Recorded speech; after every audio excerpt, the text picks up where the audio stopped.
Quiero agradecerle muchísimo al pastor por la invitación. La última vez que vine no había luz, tuvimos que predicar allá en el patio. Hoy me dijeron que no me preocupara por el tiempo, que podemos estar las próximas 3 horas aquí, a menos de que Luma nos ayude. Pero no, yo tengo fe que no dijeron amén, así que por lo menos media hora vamos a estar. También cuando me llamó en estos días el pastor Lluere me preocupé porque la última vez que lo acompañé en una aventura misionera fue por allá al frente de Monteatillo a montar una carpa y a cargar unas sillas. Así que cuando me habló yo le iba a preguntar, ¿con corbata o sin corbata? Lo apreciamos mucho, pastor, que Dios lo bendiga. Yo no sé a ustedes qué tanto les gustan las noticias, qué tan seguidores son de las noticias internacionales. En estos días salió una noticia que me llamó mucho la atención. Fue un avión, un 787 de Boeing, que se cayó en India. No sé si ustedes pudieron ver esa noticia. Iba de India a Inglaterra. ¿Lo pudieron ver? Y se habló mucho del pasajero del asiento 11A, que fue el único pasajero que se salvó. ¿Vieron esa noticia? Y salió en muchísimos periódicos. Bueno, de ese pasajero no le voy a hablar. Le voy a hablar de otro. Se llama Wamicha Hava. Ah, ¿cómo le parece mi hindú? Estoy tratando, no sé, algo así suena. Esta era una joven que estudiaba administración de empresas en Inglaterra. Y ella tenía ese vuelo porque estaba haciendo programa graduado y tenía que hacer varias actividades para lograr su título, su certificación de su título. Entonces, ella iba en ese vuelo y como ella quería estar segura de que iba a llegar a tiempo, 2 horas antes salió de su casa para el aeropuerto y le preguntó al taxista, ¿tú estás seguro de que vamos a llegar en las próximas horas al aeropuerto para que yo coja el vuelo? ¿Cierto? ¿Tú estás segura de que 2 horas es suficiente para llegar al aeropuerto? Sí, yo estoy seguro. ¿Te va a sobrar tiempo? ¿Seguro? Seguro. Comenzó el viaje para el aeropuerto. Se hacen muchos tapones en India, hay muchos problemas con el tráfico. Y comenzó el problema con el tráfico, y ella preocupada, se me está haciendo tarde. El taxista le decía, no te preocupes, vamos bien, vas a llegar a tiempo, no te preocupes, vamos bien. Llegó al aeropuerto, sale corriendo con su maleta, va corriendo a la línea aérea. Cuando llegue el momento de presentarle su ticket para entrar, qué sé yo, le dicen, disculpe, usted llegó 7 minutos tarde. Dice, no, el avión está ahí, la gente acaba de abordar, no se ha cerrado la puerta.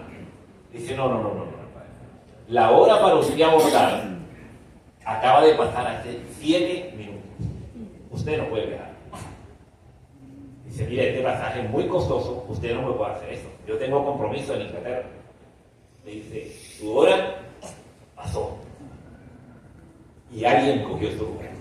Normalmente las líneas aéreas venden tickets de más, porque ahí es donde ellos hacen dinero, y siempre falta alguien y la otra persona se va y el que llegó tarde se quedó. Ella se molestó con Dios, se enfureció con el taxista, armó un tremendo problema, se molestó con todo el mundo.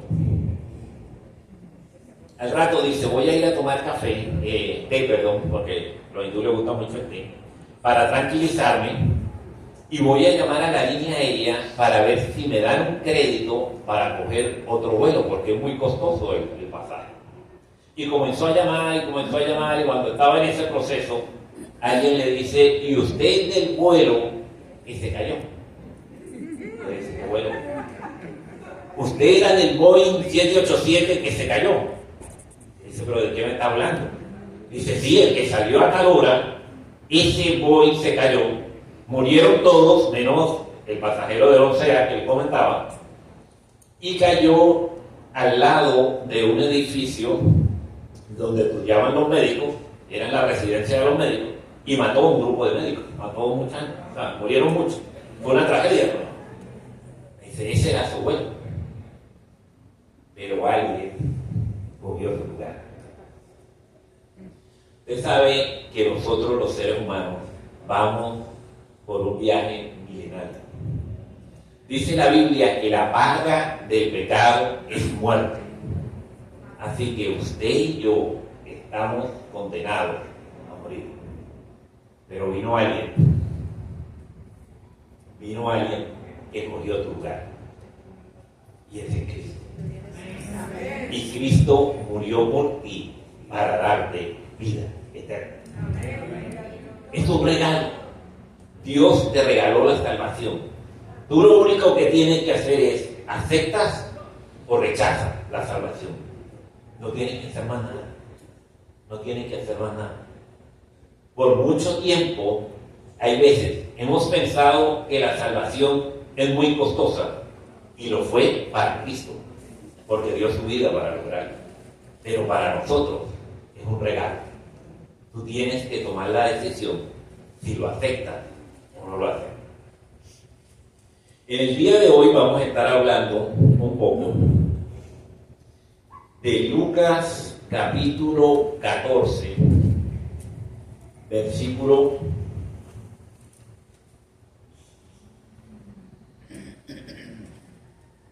11, que nos dice: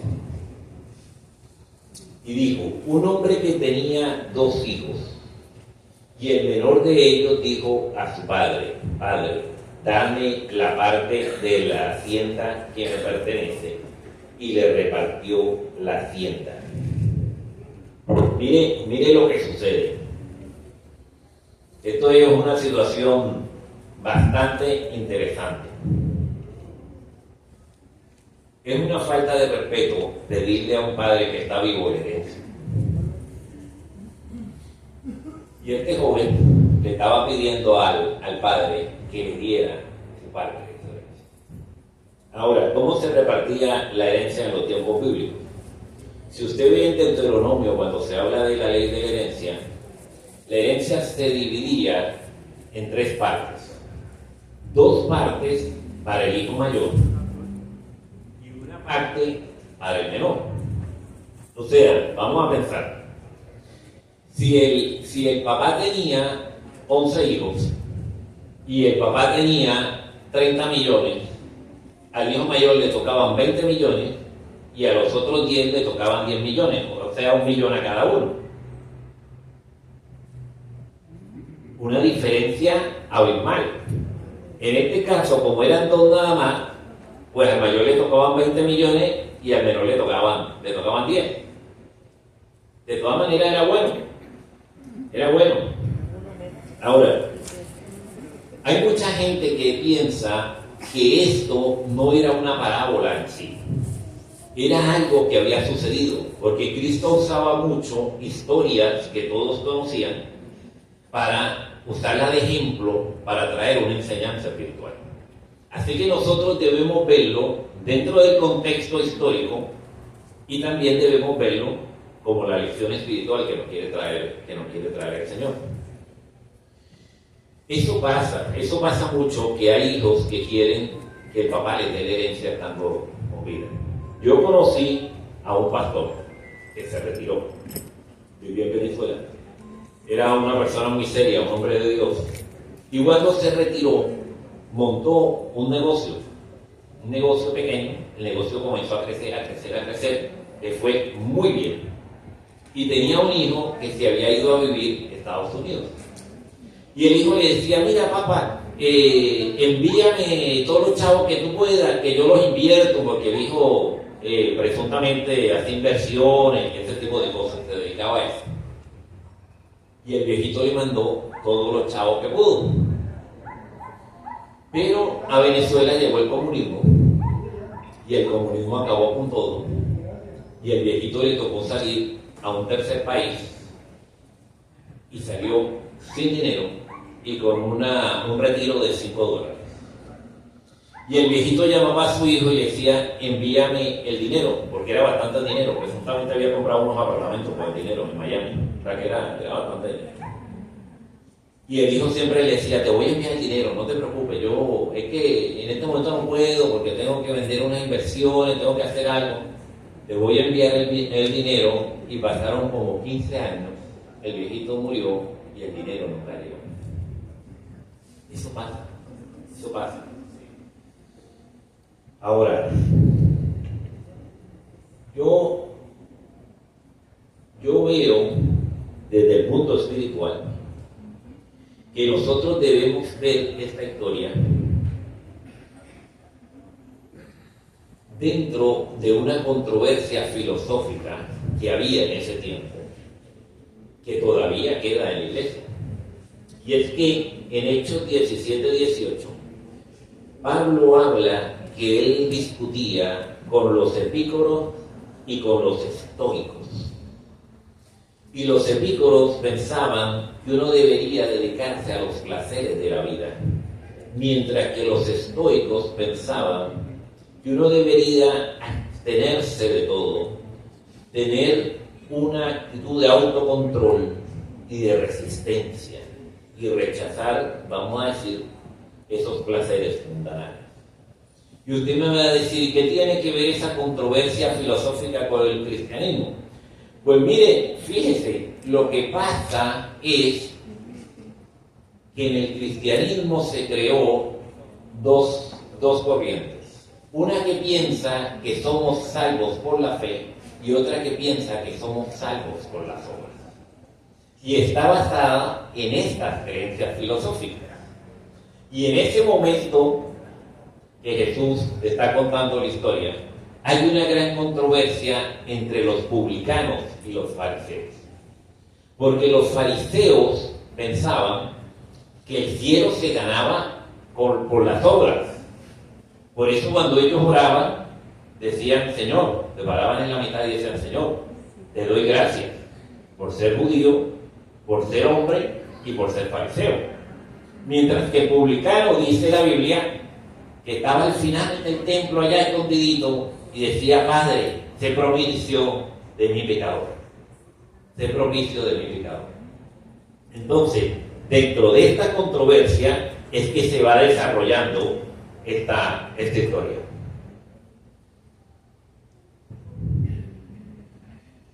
Y no muchos días después, juntólo todo el hijo menor y partió lejos a una provincia apartada. Y allí desperdició su hacienda viviendo perdidamente. El diccionario dice que perdidamente es sin control, sin freno, de una manera liberal. Ahora, al final de la historia, el hermano dice que lo gastó en prostitutas y en fiestas y en todo eso. O sea, que él vivió al garete, diríamos aquí en buen puertorriqueño. Y no muchos días después juntólo todo el hijo menor y partió lejos. Vamos al 14. Y cuando todo lo hubo malgastado, vino una grande hambre en aquella provincia y comenzóle a faltar. Mire lo que sucede. Nosotros tenemos acá una situación bien compleja. Si nosotros vamos a Éxodo 20:12, Éxodo 20:12 nos va a decir que hay que honrar a nuestros padres y a nuestra madre para que los días se alarguen en la tierra que Jehová tu Dios te da. Los judíos entendían que el que faltaba ese mandamiento tenía que morir. Era la interpretación que le daban. Y si no moría en el momento, había un sistema, se lo comentan los rabí, porque los rabí tienen como unos comentarios bíblicos, aunque la Biblia no lo menciona expresamente, era un acto de repudio. El acto de repudio lo hemos visto modernamente. Lo usaban los nazis cuando conseguían un judío, era que iban y lo expulsaban y la gente le tiraba cosas y le decía cosas y la persona tenía que salir huyendo. Lo vimos en Cuba también, por allá en la época de los 80, cuando alguien decía que se quería ir, lo veían como un traidor y le hacían un acto de repudio, algo parecido a lo que hacían los nazis. Y lo hemos visto en otros países comunistas. Pues los judíos le hacían eso al que deshonraba a sus padres, ese tipo de acto de repudio. Ahora, no era solo expulsarlo, sino que si esa persona volvía y se acercaba a la familia, lo iban a apedrear. Cualquiera que lo encontrara lo podía apedrear. O sea que para todos los fines, este joven estaba muerto. Pero su papá, en su infinita misericordia, no solo le da el dinero. Yo supongo, y eso no lo dice la Biblia, pero si el papá tenía tanta riqueza, él se tuvo que haber llevado una caravana de camellos, caballos, esclavos, siervos, oro. Como no se podía llevar la tierra, me imagino que se llevó el dinero, porque normalmente eso es lo que se hace con la gerencia. El que no se puede llevar la propiedad de la casa, la tierra, la finca, pues se lleva el dinero. Así que él llevó dinero por montón. Y el papá lo dejó irse sin que le hicieran eso, el acto de repudio. Y el papá lo dejó irse con toda la riqueza. Y el papá le permitió todo eso. Porque el padre representa a Dios. Y Dios te ha dado libre albedrío para que tú tomes la decisión que tú quieras. Y eso nosotros no lo entendemos. Eso nosotros no lo entendemos. Porque Dios es amor. Esa es su característica principal. Los seres humanos, nuestra característica principal es el egoísmo. Queremos controlar a los demás, queremos controlarlo todo. Dios no es así. Dios permitió que cada persona tome su decisión de seguirlo o no seguirlo.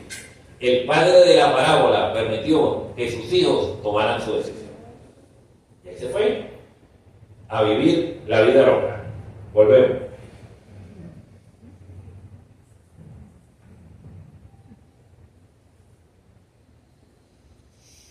Versículo 15.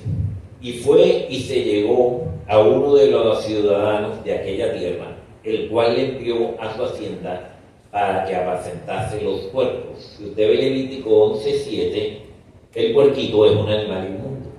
Y el judío no se iba a acercar a un animal inmundo, no iba a tocar un animal inmundo y no iba a comer un animal inmundo. Pero él se había degradado tanto, había llegado a una condición que ella estaba de deambulante, de pordiosero, y ese fue el único trabajo que consiguió. Y se fue a cuidar puerquitos y se quería comer la comida de los puerquitos. A este nivel llegó. Y deseaba henchir su vientre de las algarrobas que comían los puercos, mas nadie se lo daba.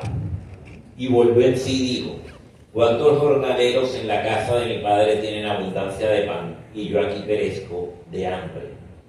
Me levantaré e iré a mi padre, y le diré: Padre, he pecado contra el cielo y contra ti.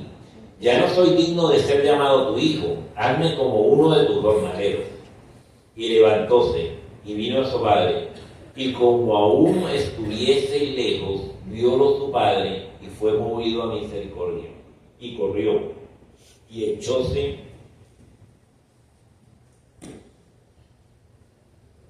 sobre su cuello y besólo. ¿Por qué el papá corrió a abrazarlo? Lo amaba. Pero hay una razón práctica, fuera de amarlo. ¿Qué le pasaba? Yo ya te la dije al principio. Si el papá no corría y lo perdonaba, cualquiera podía apedrearlo. Recuérdense que él estaba muerto. Lo que él hizo tenía pena de muerte. O sea que en ese infinito amor de padre, para salvarle la vida, ese viejito de 90 años tuvo que correr para abrazar a su hijo. Dios te está esperando. Dios está deseoso de verte regresar. Y el tiempo pasa. Y los años de vida del Padre se agotan. El tiempo para el Padre se agota. No podemos esperar eternamente de que la misericordia nos alcance. ¿Es infinita? Sí, la misericordia es infinita. Dios te perdona cualquier cosa. Pero va a llegar el día que va a terminar. Volvemos al texto bíblico. Veamos Santiago 4.8. ¿Qué nos dice Santiago 4.8? Mi Biblia se le están cayendo las manos. Allegaos a Dios y Él se allegará a vosotros. Pecadores, limpiad las manos y vosotros de doblado ánimo purificad los corazones. Si nosotros nos acercamos a Dios, Dios se acerca a nosotros. Hace muchos años me invitaron a predicar en una iglesia.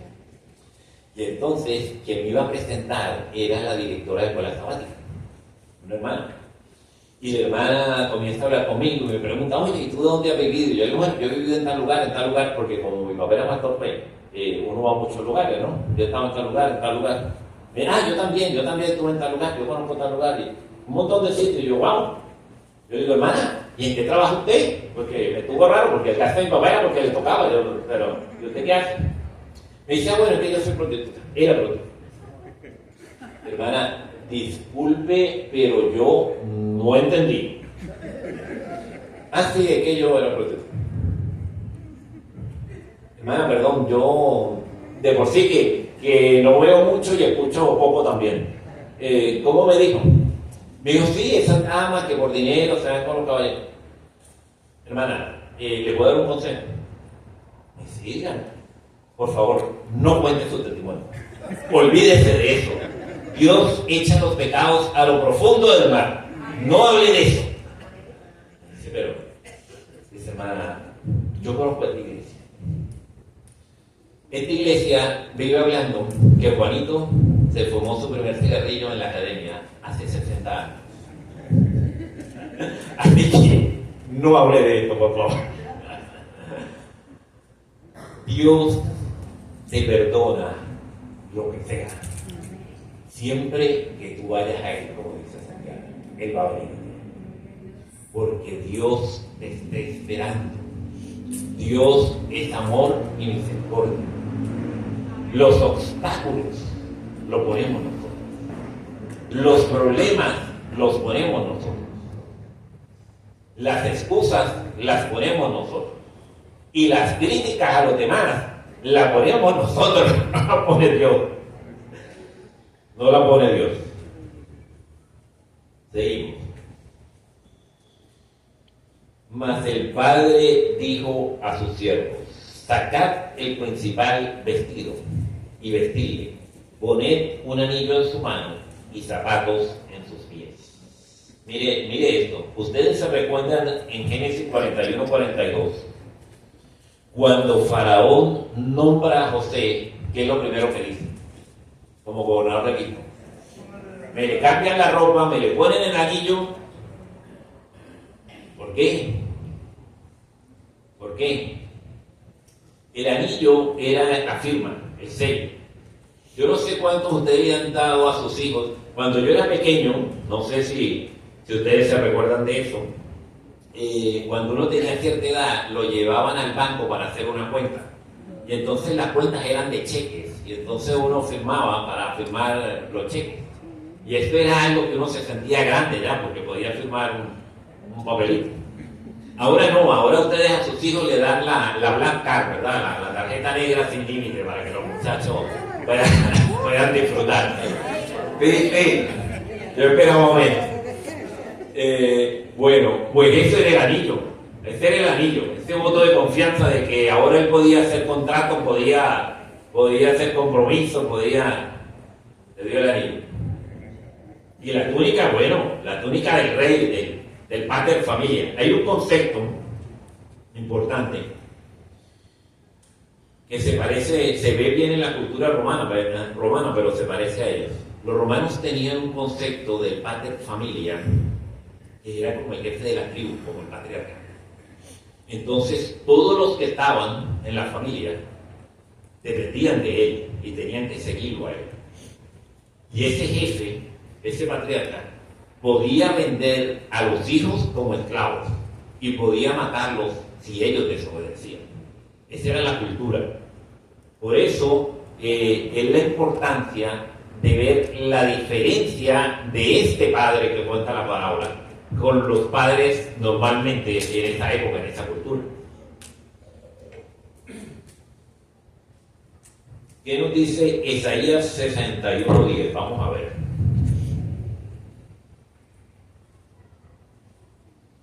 En gran manera me gocé en Jehová, mi alma se alegrará en mi Dios, porque me vistió de vestido de salud, rodeame de manto de justicia, como a novio me atavió, como a novia compuesta de sus joyas.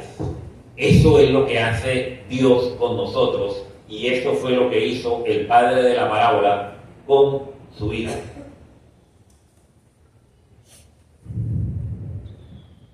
Y le pusieron zapatos, porque los zapatos lo usaban solo los señores, los esclavos y los siervos no usaban zapatos.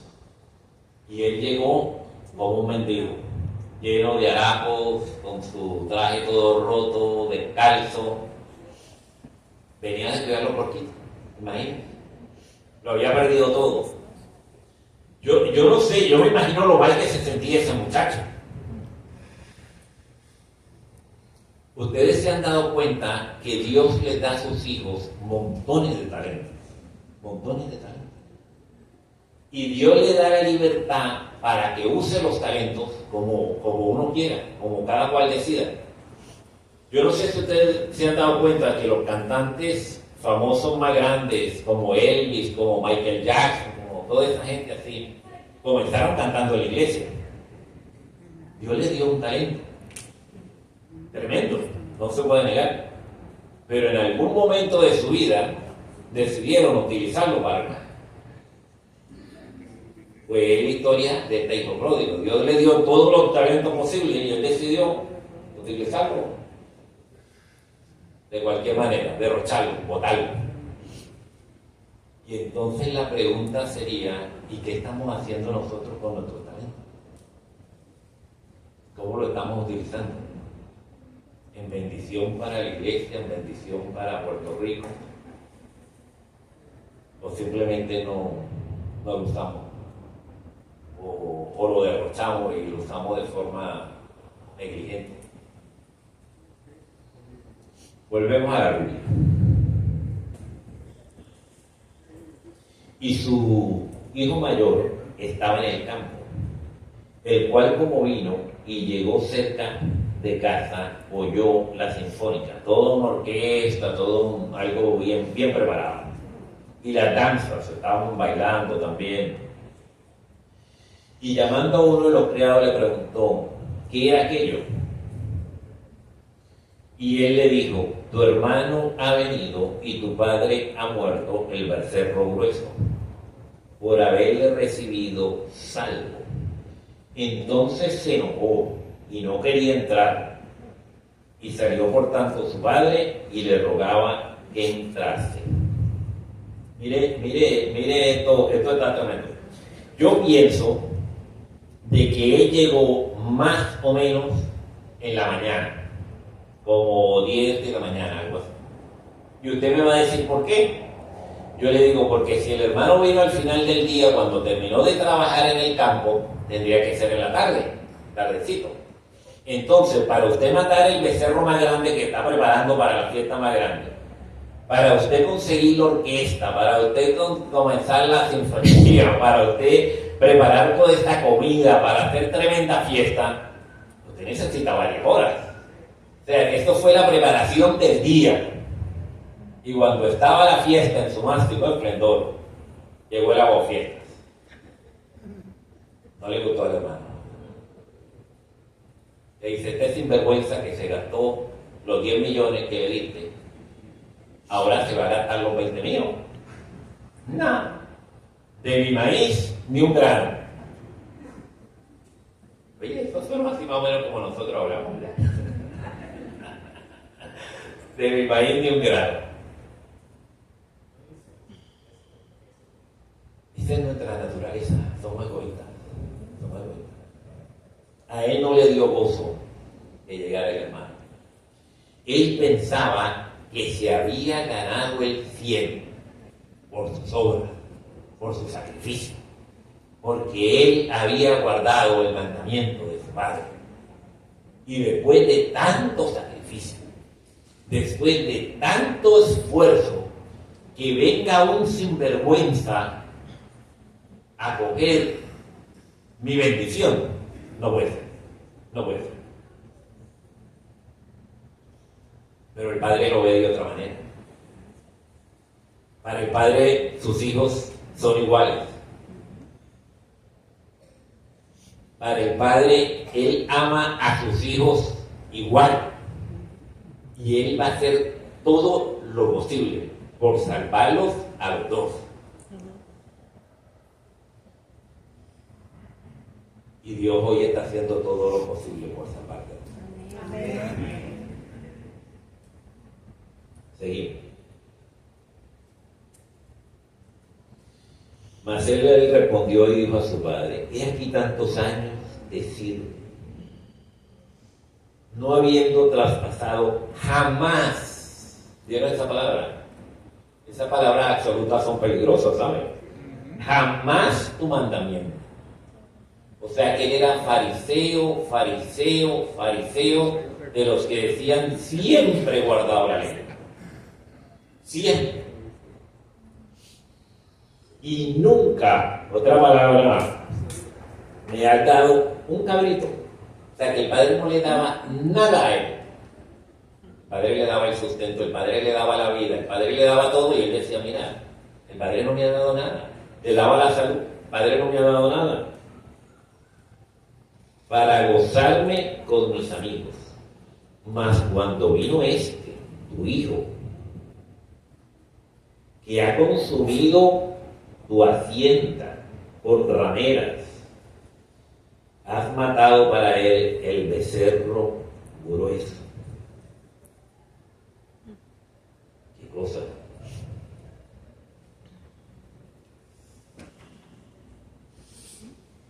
¿Qué cosa?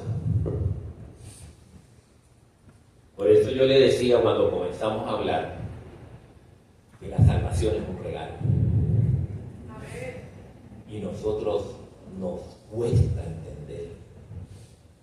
De esos lugares que yo le contaba que he vivido, uno de estos lugares fue Bogotá, Colombia.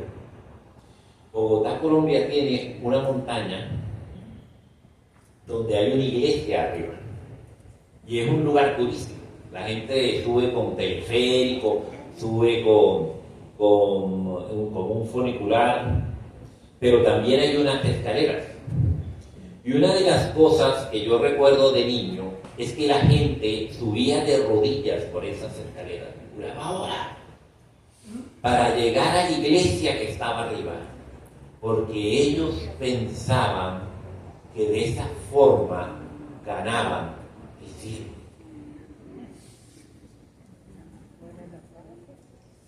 No entendían que la salvación es un regalo de Dios.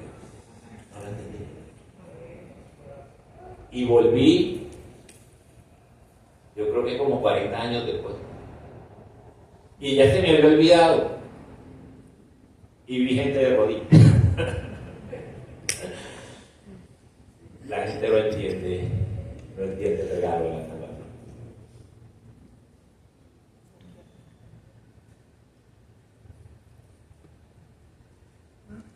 Nos dice Primera de Juan 2:9.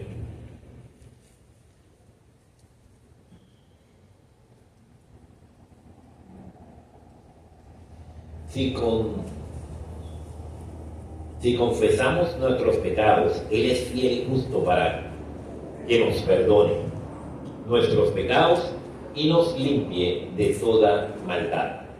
Ese es Dios. No importa tu pecado, no importa tu situación, Dios te recibe como tú estás. Él entonces le dijo: hijo, tú siempre estás conmigo y todas mis cosas son tuyas, mas era menester hacer fiesta y holgarnos, porque tu hermano era muerto y ha revivido, se había perdido y es hallado. ¿Qué nos dice Salmo 103:10?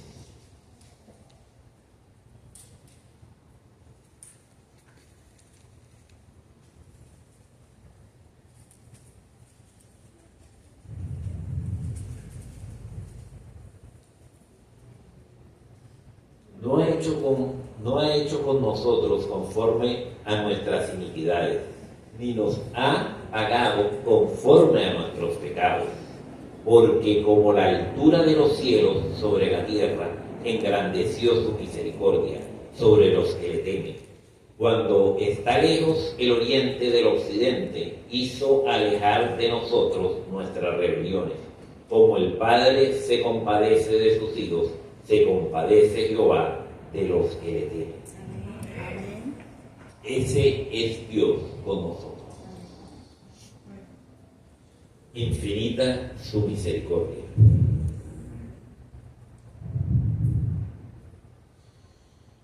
Nosotros podemos aprender de esta parábola que un arrepentimiento sincero nos lleva a Dios. Nosotros podemos aprender que Dios es amor y nos da un perdón incondicional. Amén. Nosotros podemos ver la naturaleza de la misericordia, que es infinita.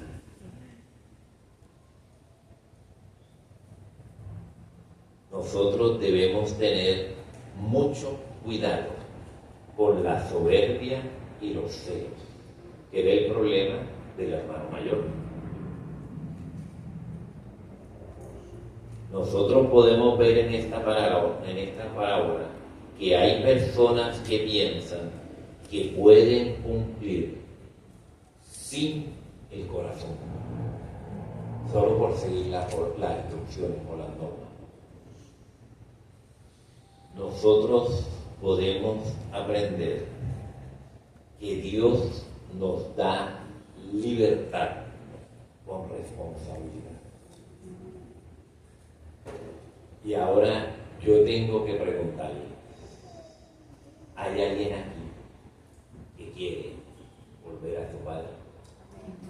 ¿Hay alguien aquí que se siente que con el paso del tiempo, que con los problemas se ha alejado del Padre, no se siente cerca del Padre, siente que las circunstancias de la vida lo han puesto en una condición que no está recibiendo las bendiciones que Dios tiene para ti en tu vida? Si hay alguien así que quiere acercarse al Padre, por favor, póngase de pie. Vamos a orar. Si hay algún hermano que por algún motivo necesita estar más cerca del Padre, póngase de pie. Vamos a orar. Oremos. Señor, aquí está tu iglesia una vez más. Queremos pedirte, Señor, que derrames tu Santo Espíritu en nosotros, para que podamos dejar a un lado nuestros problemas, dejar a un lado nuestras circunstancias personales y poder acercarnos a ti, Señor. Y poder decirte, Señor, Padre, hemos fallado, estamos aquí para servirte. Señor, llénanos de tu Santo Espíritu. Amén. Acepta nuestra solicitud de perdón y derrama tu Santo Espíritu en nosotros. Ahora, Señor, despídenos con la bendición que le dabas a tu pueblo en el pasado. Jehová te bendiga y te guarde, haga resplandecer tu rostro en medio de ellos y ponga en ti paz. Que Dios los bendiga. Amén.